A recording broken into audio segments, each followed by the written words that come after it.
पूरा यादव जी खुश हो गया है। देखो कौन सा वंश? यादव वंश। यादव वंश महाराष्ट्र के, यादव वंश के संस्थापक भीलम प्रथम। कौन थे? भीलम प्रथम, भीलम पंचम, भीलम पंचम। याद रहेगा। यादव वंश किस राज्य में? यादव वंश के संस्थापक भीलम पंचम। यादव वंश की राजधानी देवगिरी, जिसका अभी का नाम दौलताबाद है। देवगिरी का नाम दौलताबाद, देवगिरी का नाम महाराष्ट्र में कौन सा वंश? यादव वंश। यादव वंश के संस्थापक भीलम पंचम, भीलम पंचम। इस वंश की राजधानी, इस वंश का अगला जो शासक है सिंघम था, सिंघन। क्या नाम था? सिंघन। इससे कोई खास क्वेश्चन नहीं आएगा। अगला शासक रामचंद्र देव। देखिए लिखा है कि नहीं?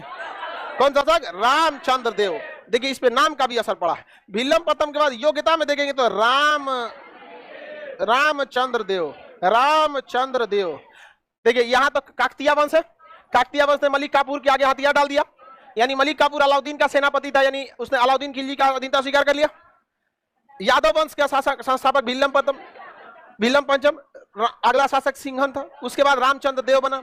रामचंद्र देव के समय भी मलिक काफूर ने क्या कर दिया? आक्रमण कर, और मलिक काफूर से रामचंद्र देव ने बहादुरी से लड़ा था, और बहुत बहादुरी से लड़ा। और जब इसकी सूचना मिली अलाउद्दीन खिलजी को दिल्ली में, तो उसने मलिक काफूर पर प्रेशर बनाया कि हराओ रामचंद्र देव को, दिक्कत हो जाएगा, नहीं तो हम यहां से बोलो रीइंफोर्समेंट भेजते हैं। रीइंफोर्समेंट मतलब अतिरिक्त सेना भेजते हैं। देखिए मुगलों के पास और दिल्ली सल्तनत वालों के पास एक चीज था कि सेना का बैकअप ठीक ठाक था, उन सबके पास प्लानिंग जबरदस्त थी उन सब की। देखिए चोर सबके पास ज्यादा आइडिया रहता है लेकिन आपके घर में चोरी हो जा रहा है तो इसमें चोर की काबिलियत के अलावा आपकी बेवकूफी भी साबित होती है। दोनों चीज को आपको स्वीकारना पड़ेगा। ऐसा नहीं कि आप केवल दूसरे की जिम्मेदारी दे दे। तो अब राजा का आदेश आ गया तो मलिक काफूर कहा कि बाप रे बाप, अब तो ना छोड़ेंगे। बहुत खतरनाक मार हुआ। बाद में अंततः जीत गया मलिक काफूर। मलिक काफूर क्या हो गया? जीत गया। मलिक काफूर बंदी बना लिया किसको? रामचंद्र। अलाउद्दीन खिलजी के सामने लाया गया। अलाउद्दीन खिलजी के सामने ला के रखा गया। चारों ओर से तलवार थी। अलाउद्दीन खिलजी ने कहा था, बोल तेरे साथ क्या सुलूक किया जाए, मार दिया जाए कि छोड़ दिया?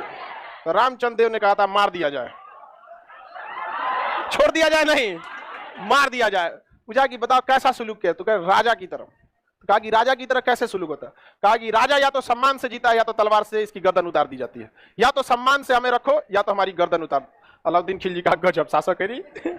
अलाउद्दीन खिलजी ने इज्जत के साथ इन्हें वापस भेज दिया और कहा, रामचंद्र देव को इज्जत से वापस भेज दिया और एक छोटे से गांव का जागीरदार बना के भेज दिया। कहा कि देखिए इंसानियत और मोह माया देखेंगे तो हम तो राजा की तरह शासन नहीं कर पाएंगे। पता चला तो आपका देखा देखी सब कहेगा कि मार दिया जाए, हम का साम्राज्य लौटाते रहेंगे।